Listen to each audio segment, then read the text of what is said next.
Hello and welcome back to another episode of You Want to Do What.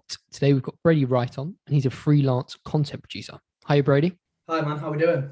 Yeah, all good, mate. All good. We were just saying we are very much looking forward to the weekend this week. Yeah, I mean the weather's been gorgeous. I'm not gonna lie. I sit with my desk facing out the window, and I've had to shut my blind on a couple of occasions this week because it's so nice out there. I'm like, if I can block out the sunlight, at least I won't kind of feel like I'm missing out on anything. But yeah, it's been a busy one. So looking forward to putting my feet up this weekend for sure. That's it. Brady, do you want to jump straight in and tell everyone a bit about what you do? Yeah, sure. So I'm a primarily a graphic designer, and more recently, and I say recently, over the last kind of 18 months to 2 years, have started doing more video for clients as well. So I suppose it kind of started out as a quite a broad digital marketing role, if you like, and I worked as a digital marketing executive for a number of companies, and basically got experience doing everything from email to running social campaigns, to then getting behind the camera and doing that type of stuff. So yeah, it's quite a mixed bag, but primarily focusing on graphics and video for my clients at the moment. Yeah. It's a really interesting world. And what made you sort of decide to go into this? I think it was always about trying to find a career in the stuff that I personally enjoyed growing up. I wasn't necessarily kind of the most arty person in school. I wasn't necessarily driven towards graphic design from a young age, but I used to love watching music videos, and I've always just been intrigued by, like, whether it be adverts on TV, kind of like the whole brainstorming concept behind the kind of like the things that we see online, and then how they kind of like came to fruition. So I was always intrigued by that whole process of, like, how did this play out in the boardroom, and what was the brief, and then how did we end up with whatever that, like, this advert or whatever this thing is. So it was, yeah, it was largely through kind of studying media at A level and getting a little bit of a taste for Photoshop and some video stuff that really kind of piqued my interest and made me realize, like, oh, it is actually kind of graphics that I want to pursue. So yeah, it wasn't kind of from a young age where I was obsessed with drawing or anything like that. So what was the thought process after that? Was it go straight into work, go to uni? How did that kind of thought process work for you? So I think I kind of found my way into stuff, and that's kind of been a common theme throughout my career, I suppose. I'd never really set my sight on becoming like a video content producer. I studied media at A level. I also did history and English and loved writing content and creating copy, and my creativity actually, when I was younger, was always through writing. So I'd write stories, and I excelled in, like, poems and stuff like that. So English was kind of my bag. But then doing media at A level really kind of made me realize, or piqued my interest around the technologies that bring some of these magazines to life, or some of these kind of YouTube channels that I love watching. So we did a project where we had to kind of create a musical artist, if you like, and create like a full page spread for them, and make a music video and silly stuff like that. I mean, I was kind of 16, 17 at the time. But that introduced me to Photoshop, and it was actually Serif at the time, video editing. And that's what kind of got the ball rolling in that department, I suppose. And then I went on to university to study sports marketing, because I've always been a massive football fan, and interested in other sports as well. So yeah, it was very much about kind of piecing those elements together, I suppose, because it was, yeah, I say the focus was always about trying to find a career in the things that I enjoyed, and it's always kind of been music and sport for me that have really kind of stuck. So where I ended up in those fields, I wasn't entirely sure, but that was what was kind of driving the decision making. So you kind of just followed your curiosity. Yeah, I mean, I suppose so. It was so I didn't actually apply for university the kind of like stereotypical way. I got my A level grades. I'd learned to drive in the final year of A levels, so my attendance in the second year wasn't great. I didn't actually kind of even consider going to university because it just wasn't really a path that any of my friends were taking or that my family were even really pushing for. So it didn't really cross my mind until I went and picked my A level results up, and my head of sixth form actually pulled me to one side in his office and just said, like, mate, you should go to university with these. You can apply. There's a thing called clearing. So I got really excited that day, kind of spur of the moment thing, ran off, started looking at all these courses at university, and then ended up applying that week and getting accepted, and then 2 weeks later moving to Leeds. So it was kind of it was all a bit last minute, to be fair, but yeah, that's how I found myself studying sport marketing, and luckily really enjoyed it. So kind of a good job. I followed my curiosity in that sense, I suppose. Was there a lot involved in that course that you're able to use now and have actually built on since learning it? Yeah, I mean, there's a lot of fundamentals. I mean, I'm quite vocal about my stance on university and just kind of formal education online anyway. I think a lot of the stuff is outdated. I think a lot of the course material might have been relevant 10 years ago, and in 10 years they'll probably be teaching things that are actually quite relevant now. And that's not to say that they don't teach things of value, but I think my primary takeaway from university was, whereas A level there was more of an onus on learning for yourself and doing that kind of like being a student outside of those classroom hours. That ante is obviously upped at university, and I think what it really taught me was the fundamentals around how to go and find information, like how to come across topics that I'm interested in, find that information, and then delve deeper and kind of continue to be a student into my adult life. I'm not sure without university I would have understood the mechanisms around going and learning new things, or being as kind of encouraged to go and do that by myself. So I think it was really valuable in that sense. But in terms of like how much course material I use to this day, we did economics modules, we did stuff around finance and sponsorship, and I think the kind of like the foundational principles are great. But in hindsight, would I go back to university, kind of given the coronavirus situation? Would I have gone purely for the course material? Absolutely not. Like, I was extremely lucky to meet some really good people and make some incredible kind of friends and have long lasting memories from university. But based on the course material alone, I think it's a bit of a scam, to be honest. You know, Brady, I'm of a very similar opinion to you about university, especially for the creative fields. I think, you know, we had the Sidemen's manager on a while ago, Jordan Schwarzenberger. I've listened to the pod. It's brilliant. Really, oh, thank you.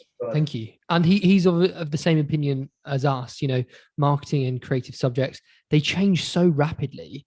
It's honestly really difficult for universities to keep up and then have the people to teach that new theory, you know, well at that time. Because like you say, it changes weekly, you know, not yearly, it changes weekly. So I think unless you're going and doing, you know, like Dr. Tom, you went and you did mechanical engineering, you know, that does change, but you require university degree, right? Oh, well, I'd actually disagree with that. A lot of oh, thanks.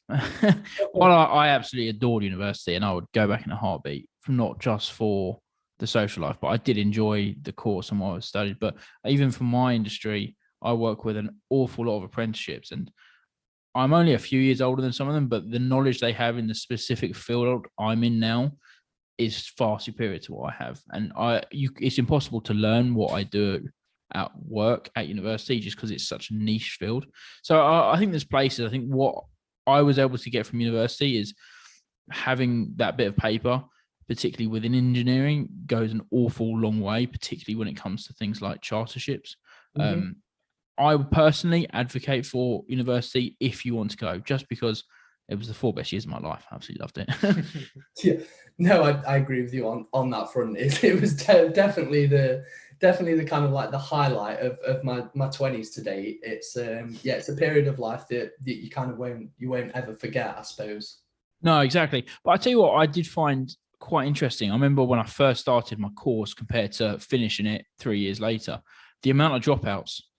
I was actually kind of shocked. The amount of dropouts. I think we lost probably 2/3 of the class over that over those years, and a lot of them went from starting in September to Christmas. I'm not sure if you had that same. No, I'll be honest. We, I mean, the course remained pretty strong. I think, I wouldn't even know. I wouldn't even know why that might be. But no, the course itself, sport marketing at Leeds was, it was a massive kind of group to start with anyway. I think there were kind of like 150, 200 odd students on the course. And I'm fairly sure like 90% of those actually kind of finished the course and graduated. So that might be something to do with the different fields, I suppose. So Brady, tell us a bit about how the job hunt went after you got your degree. So straight after finishing my degree, again, I had a degree in sport marketing, but positions were kind of few and far between, and I actually wanted to understand the fundamentals around kind of graphic design. So I wasn't so dead set on sport when I finished university. So straight off the back of uni, I actually joined they're a kind of like a massive print company, and I was effectively creating everything from like packaging for like ads for their social media, and it was a really kind of foundational role in all things marketing, I suppose. They were pretty traditional in their approach to things, and I was kind of brought in to help them just use social media. I think a lot of small companies, I mean, we're going back now, I graduated in kind of 2016, so a lot of companies were still kind of jumping on the bandwagon of social media tokenistically, I think, for a large part. It was more of an afterthought than anything that was kind of central to their kind of strategy or their promotion. So it was a really base level role where I basically just got to I had a lot of freedom to try different things out. So that was really fortunate, I suppose, straight off the back of university. And then what was it like to then sort of move up and change jobs, and how did you go from that into kind of what you're doing now?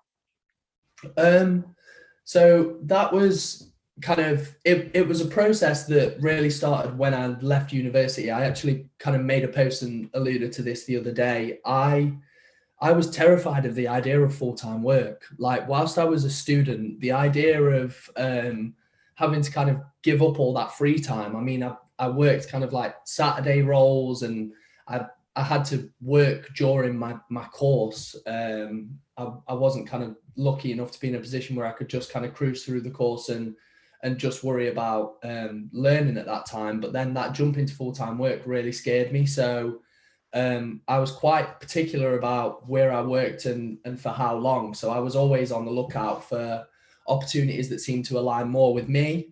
I quite quickly left the print company to work for an engineering firm, actually, but I was obviously in the marketing team.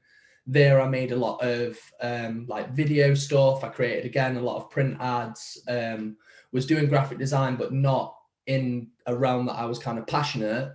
And then luckily enough, I managed to find a role within the events industry. We were a really small team putting on pretty large kind of concerts and events. So that role really kind of put me in a position to develop my knowledge around not just graphics and video, but like social media campaigns and email marketing and building on their websites. And I think that role really inspired me to try and take what I was doing into a day job outside of that day job. And so from there, really, I doubled down on building a client base outside of full-time work, and then spent probably 2.5 years working full time and then building up enough interest around my services outside of that to really kind of take me to a point where I was able to kind of quit the day job and go full time with what I've been doing now for kind of 2.5 years or so. What do you think are some critical personality traits that you have that have allowed you to get to where you are currently? Oh, that's a good one. Critical personality traits. I think primarily you have to be coachable. I think like I'm always very open to learning and open to learning from people from all walks of life as well. I think you can, or I think it's easier to be quite tunnel vision and assume that maybe there's not something to learn from somebody who's in a different sector to you or that is a lot younger than yourself or whatever that might be. But I've always been a sponge, even in kind of like sales environments or admin environments, where I'm just really intrigued by people and how they do the things that they do. So those roles, I suppose, really allowed me to not just progress in the areas that I was kind of working in or interested in, but talk to people that did different job roles and get an understanding about how business worked from more of an overview perspective. Yeah, so it was all about being coachable. I think if I was to pick one kind of primary quality, it is that coachability and that eagerness to learn. And I mean, I'm 27 now, I'm 28 in December, and I still feel like an absolute newbie at what I do. And I'm still so keen to get better in different kind of areas and progress. So I think that's really important because, I mean, as you kind of alluded to earlier, with things changing so much, you really have to be on the ball these days. And if you're going to be able to provide the best service and give the kind of the best advice that you can to people, you really have to kind of be on the ball with that stuff. So just being eager to learn all the time, I think is the key one for me. Mm-hmm. And what would be maybe 2, maybe 3 key skills you think you need to have to sort of be a graphic designer?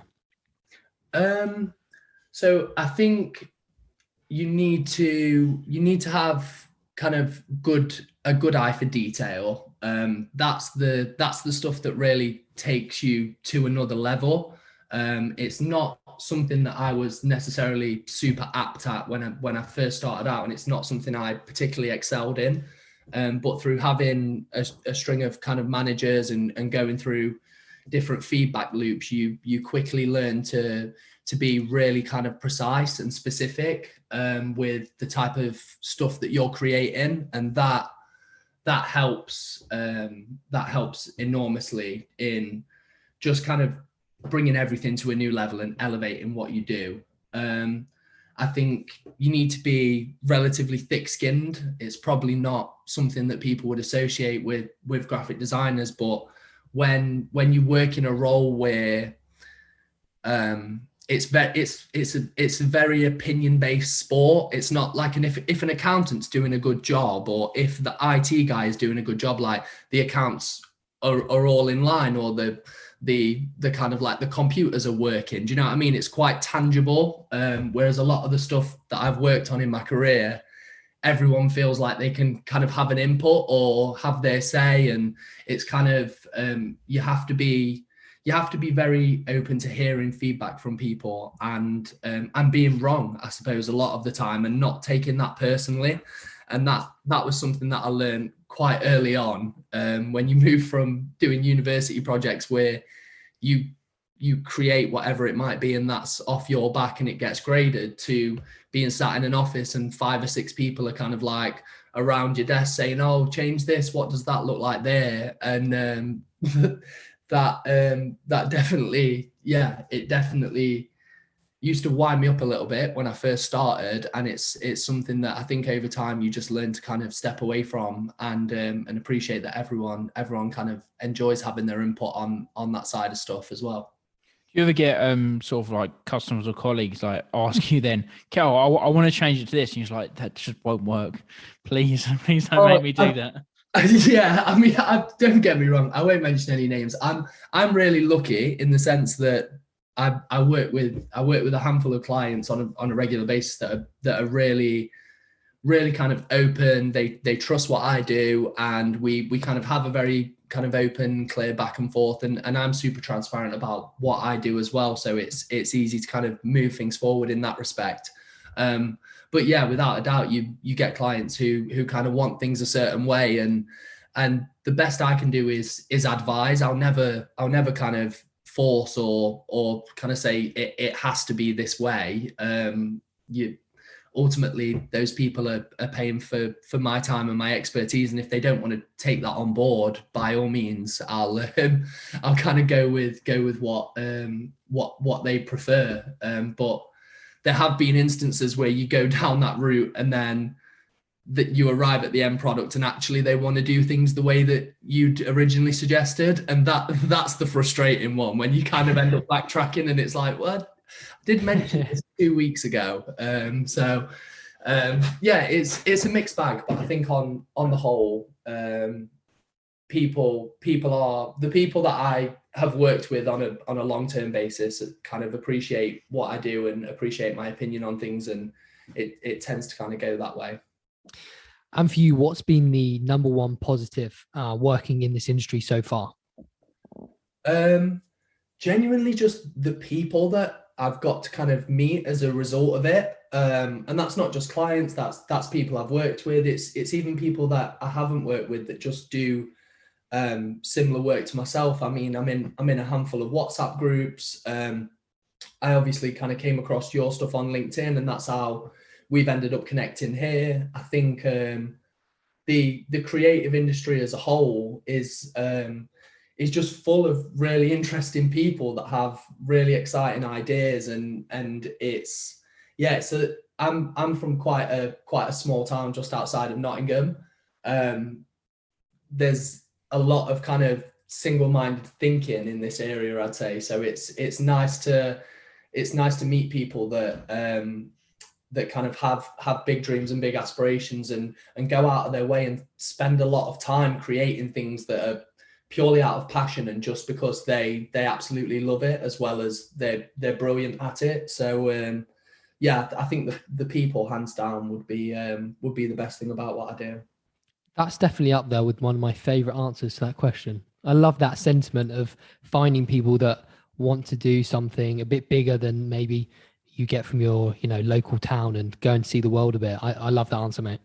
Oh, definitely. I mean, there's people, and kind of just chiming back to what we said about university and not being able to learn so quick. There's people at 19, 20, 21 that may currently be getting their degree or that have got it, that are building things online that are absolutely incredible. And that's not just because they're getting to eat from the work that they're providing for people, but they're really paving the way and kind of showing, even we're not necessarily a generation apart, but like people older than them, how to market themselves and how to make people pay attention these days. And I just think the internet has caused such a shift in power dynamics, because we now have 40 and 50-year-old CEOs that have absolutely no idea how these kids are doing all this stuff, and it's just blowing people's minds. And it's really inspiring to see and really motivating to see. And it's hands down one of the best things about working in this field. Apart from maybe some creative differences, what are some of the other challenges that these roles have? In terms of like the freelance stuff that I do? Anything, you obviously mentioned having to have some thick skin for some creative differences, but what are maybe some everyday challenges that you maybe weren't expecting within this industry? It's an interesting question. I think the variety of stuff that you end up working on is a bit of a mixed bag. That can have its pros and its cons. Like, I personally love to be busy and to be spinning a few plates at one time. I think it keeps me occupied, and actually done it for so many years now that when one plate kind of falls off, I start to feel like I need more to kind of keep me busy. But that can also, on the flip side, be extremely challenging and hard to kind of hard to juggle at times. So you do find yourself working long hours. You do find yourself kind of going back and forth on projects that you thought would be done weeks prior, and you've still not kind of like not reached that ultimate goal of what the person was trying to achieve. So definitely just being prepared for the hard work element. I think people see, I get it a lot with my friends. I have friends who are kind of mechanics and engineers, my two closest friends that I'm referring to there, and they definitely think that I'm just kind of having a laugh playing around on my computer for the most part. And it's like no, there is an actual business element to this. Like it is real work. And I think the assumption that you just kind of you're just chilling having fun on Photoshop is one of the kind of one of the challenges that you face sometimes. I mean, my parents still would not be able to tell you what I do for work, even though I've been doing it for 7 years now. They wouldn't be able to like explain it to you. So yeah, that's a bit of a challenge in itself. And would you still go into this industry knowing everything you know now? Oh yeah, absolutely. It's become the kind of like foundation for everything that I do. I mean, I wouldn't say I'm obsessed with my work, but I do get extremely excited about it. So getting up every day and being able to work on slightly different things and being able to see finished projects and even to look back through time and see things that you completed a year or 2 years ago and see the progress that you've made. That's kind of super important to me and makes what I do extremely enjoyable, because you can visibly see that learning curve in a way that you wouldn't be able to in other professions. Well, thank you so much for your time. It's been an absolute pleasure hearing all about your career so far and what you've done. And do you want to tell everyone a bit about how they can get in contact with you? Yeah, sure. So the name's Brady Wright. So you can get me on LinkedIn. My website's bradysboard.com, and all of my contact details are on there as well. It's Brady's Board, BOARD, not board as in like actually bored. I've had that question a few times. So I think a rebrand's potentially in the pipeline. Brilliant. Well, thanks, Brady. Thank you. No, great speaking to you guys. Thanks a lot.